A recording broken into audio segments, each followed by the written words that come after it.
You let them, not because you were weak, but because you were hopeful. You believed they would change, that if you stayed soft, they'd eventually soften too. You thought kindness would protect you, that understanding would earn you peace, that if you just kept showing up, someone, someday, would show up for you. But no one did. And still, you stayed because that's what you were taught. Stay kind, stay good, stay available.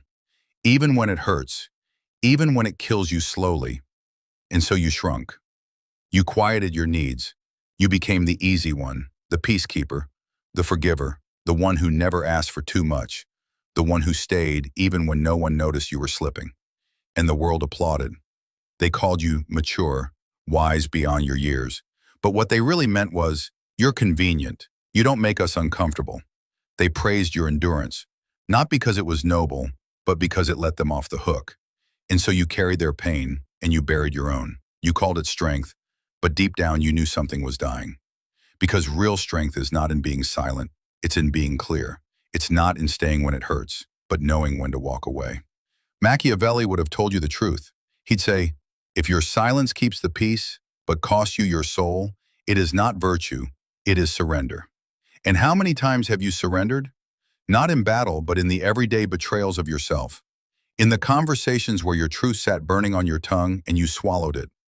In the relationships where you knew the pattern but chose to stay predictable. And why? Because you were afraid of being too much, afraid of the silence that might follow your boundaries, afraid of looking like the villain in someone else's story. But let me ask you something. Who's been the villain in yours?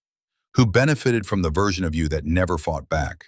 Who rewrote your story by rewarding your compliance with temporary peace? Here's the bitter truth. You've been bleeding quietly and calling it strength. But bleeding is not strength. It's a signal, a warning, a red flag that you've ignored long enough. You think if you just keep enduring, it will get better. But endurance without recognition is not love. It's erasure. And you deserve more than being erased in someone else's comfort. So this is your permission to stop performing peace for people who thrive on your silence. To stop shrinking so others feel tall. To stop mistaking availability for virtue. Let them say you've changed. Let them call you distant, cold, unrecognizable. That's what people say when they lose access to the version of you that never said no. You are not their mirror anymore, not their comfort, not their emotional sponge. You are something else now, something heavier, sharper, greater, but unbreakable.